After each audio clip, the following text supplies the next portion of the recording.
Physical change का ये मतलब हुआ कि जो चीज जैसी थी अपन उसको वापस वैसी स्थिति में डालिए, है ना, ये है physical change.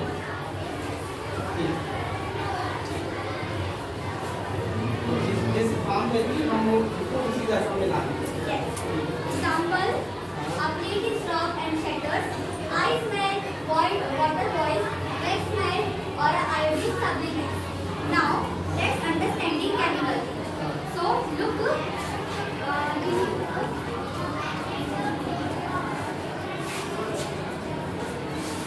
I have this paper and have a matchstick and it's called a tongue.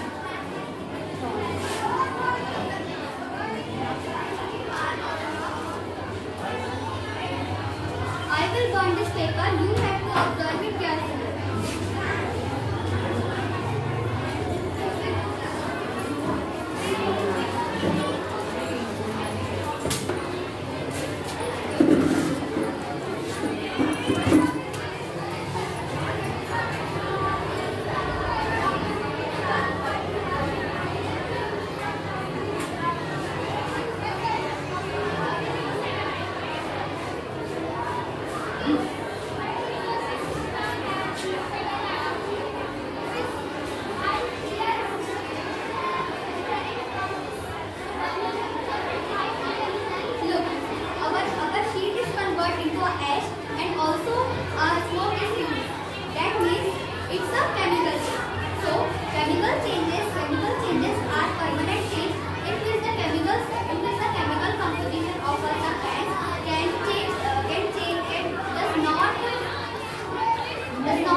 Chemical change में ये हुआ कि अपन उसको वही वाली फॉर्म में नहीं ला सकते।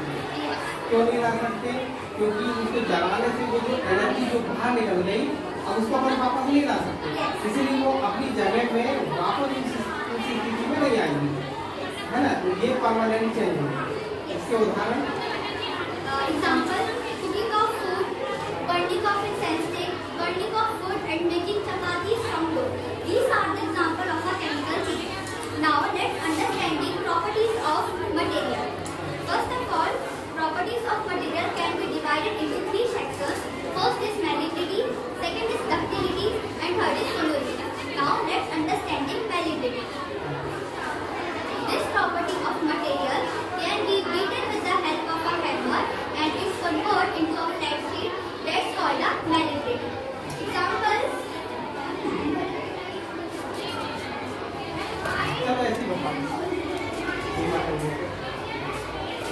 Example, see, I have a hammer and this aluminium foil. You have to observe it carefully. See, I am beating.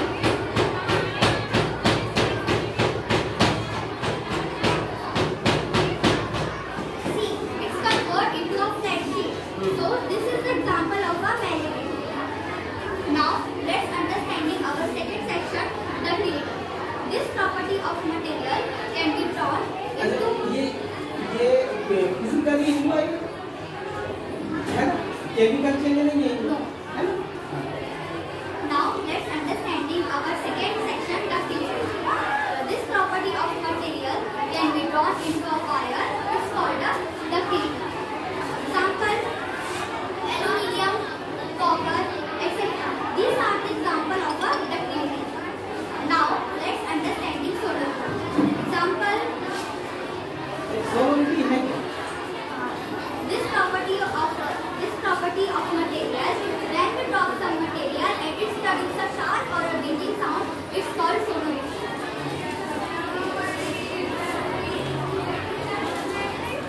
See, it's a iron. When we can drop it, you can hear it clearly.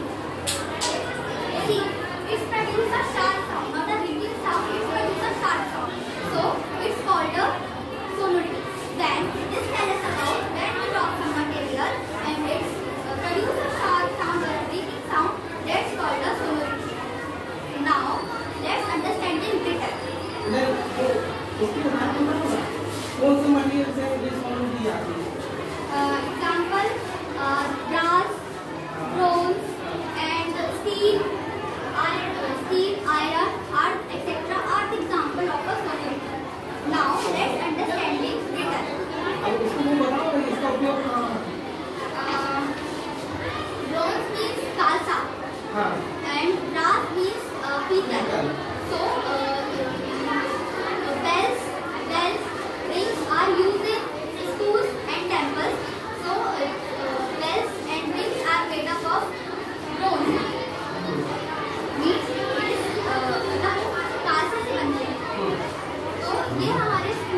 called tongue.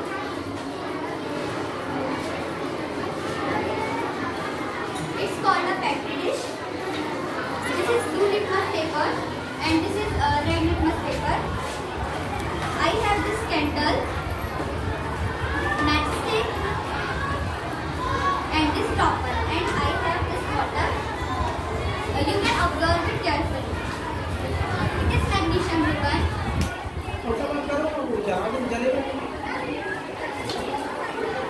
This is candle and it is matchstick.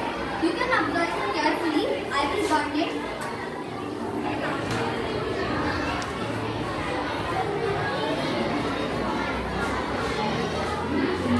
It's called a tongue and I have this magnesium ribbon. I will hold it with the help of this tongue.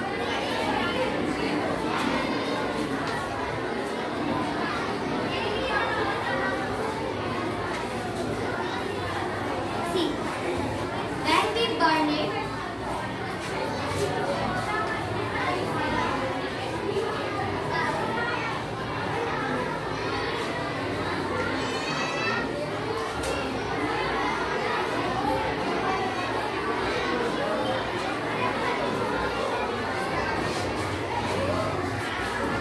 you can observe this. It's produced ash.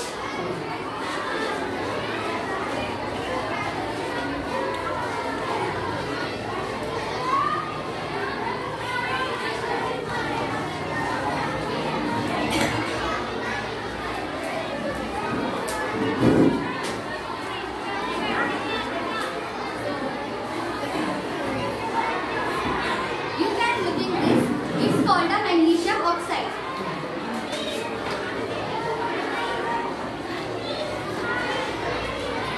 You can see when we add this water with the help of dropper.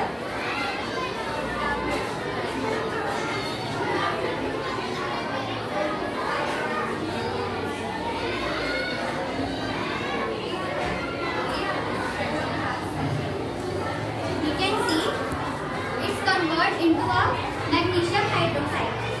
And here I have this litmus paper. This is called blue litmus paper.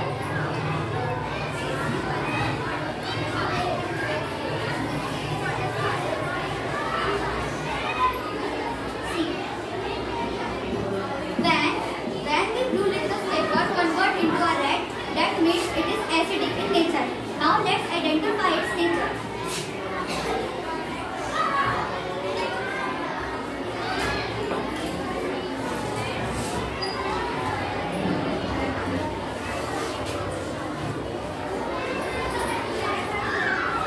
You can see it's not converted into a red color. That means its nature is not acidic. Now we will test with the help of this red litmus paper. You can see it's called a red litmus paper. Then we can dip it and it's converted into a blue color. That means it is basic in nature. Now let's identify.